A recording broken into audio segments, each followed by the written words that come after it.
Hello friends, आज का हमारा टॉपिक है। आज के इस लेक्चर के अंदर पाइथन के अंदर रैंडम मॉड्यूल को हम सीख रहे थे। रैंडम मॉड्यूल के अंदर डिफरेंट फंक्शन को हमने ऑलरेडी सीख लिया है।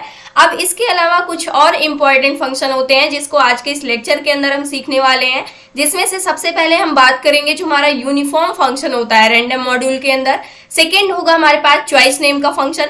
इन दोनों का क्या काम होता है इसको हम विद प्रैक्टिकल के साथ सीखने वाले हैं। तो सबसे पहला जो हमारा यूनिफॉर्म होता है उसको हम यूज करने वाले हैं। किस लिए? Generate a random float with in a range. अगर मान लीजिए हमारे पास कोई रेंज दी गई है, जैसे मान लीजिए 1.2 से लेकर के यहाँ पर 7.9 के बीच में जितने भी फ्लोटिंग नंबर्स आते हैं उन सभी को हमें क्या करना है? जनरेट करना है, वो भी रैंडमली। तो उसके लिए हम यूनिफॉर्म फंक्शन का यूज करते हैं जो कि रैंडम मॉड्यूल के अंदर क्या है? प्रेजेंस है। अब इसके बाद हमें क्या करना है? यहाँ पर आ जाते हैं। सबसे पहले हम इंपोर्ट कर लेंगे।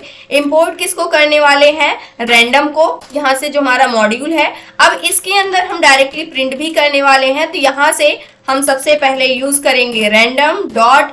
अब इसके अंदर हमारे पास होता है यूनिफॉर्म नेम का फंक्शन। इसके अंदर हमें क्या करना होगा? यहाँ से आप देख सकते हैं यूनिफॉर्म के अंदर यहाँ पर फर्स्ट वेरिएबल ए होगा जो कि फ्लोटिंग टाइप का होना चाहिए। सेकंड वेरिएबल बी होगा जो कि यहाँ पर फ्लोटिंग टाइप का ही होना चाहिए। यानी जो भी पैरामीटर आपको इसके अंदर पास करना है वो कैसा होना चाहिए? फ्लोटिंग ही होना चाहिए। तो यहाँ पर हम रेंज देने वाले हैं, स्टार्टिंग और एंडिंग रेंज। स्टार्टिंग 1.2 हमने दे दिया और इसके बाद एंडिंग जो रेंज दिया 7.9 यहाँ पर रेंज दे दिया। अब इसी के अंदर क्या होंगे? जो फ्लोटिंग नंबर होंगे वो क्या हो जाएंगे? रैंडमली जनरेट हो जाएंगे। जैसे हमने इंटीजर को जनरेट करना सीखा था। जैसे ही कोड को रन करते हैं तो यहाँ से आप देख सकते हैं कि रैंडमली यहाँ पर क्या हो चुका है? फ्लोटिंग नंबर जनरेट हो चुका है।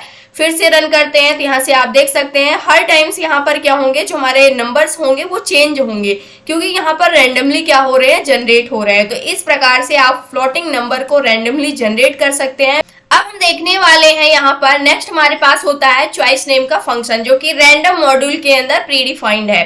Choice a random element from a sequence list. मान लीजिए हमारे पास क्या दी गई है? एक लिस्ट दी गई है। यहाँ पर सबसे पहले इसको अभी के लिए हम कमेंट आउट कर देते हैं और यहाँ पर क्रिएट करने वाले हैं हम एक लिस्ट को।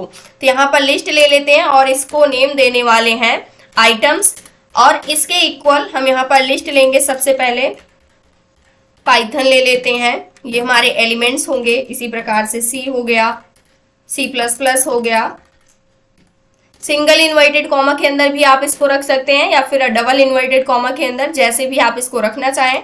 इसके बाद यहाँ से ले लेते हैं जावा। इस प्रकार से हमारे पास क्या आ गई है? एक आइटम की लिस्ट आ गई है। अब इसके अंदर जितने भी आइटम्स हैं इसमें से हम रैंडमली क्या करना चाहते हैं? किसी भी आइटम को जनरेट करना चाहते हैं, प्रिंट करना चाहते हैं। तो उसको किस प्रकार से हम कर सकते हैं?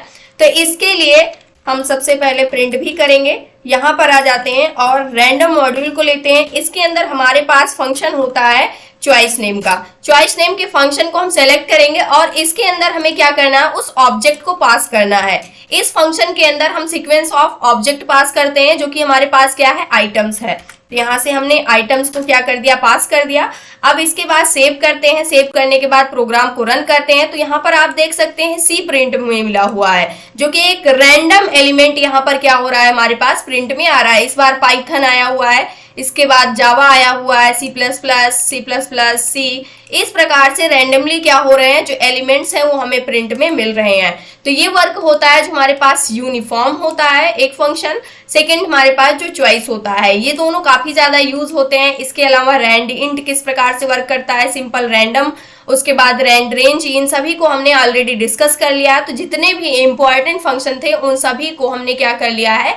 विद प्रैक्टिकल यहाँ पर सीख लिया है किस प्रकार से वर्क करते हैं। तो ये था आज का हमारा टॉपिक। आई होप दोस्तों अगर आज की इन्फॉर्मेशन आपको अच्छी लगी हो तो प्लीज वीडियो को लाइक करना, चैनल को सब्सक्राइब करना और दोस्तों के पास शेयर करना।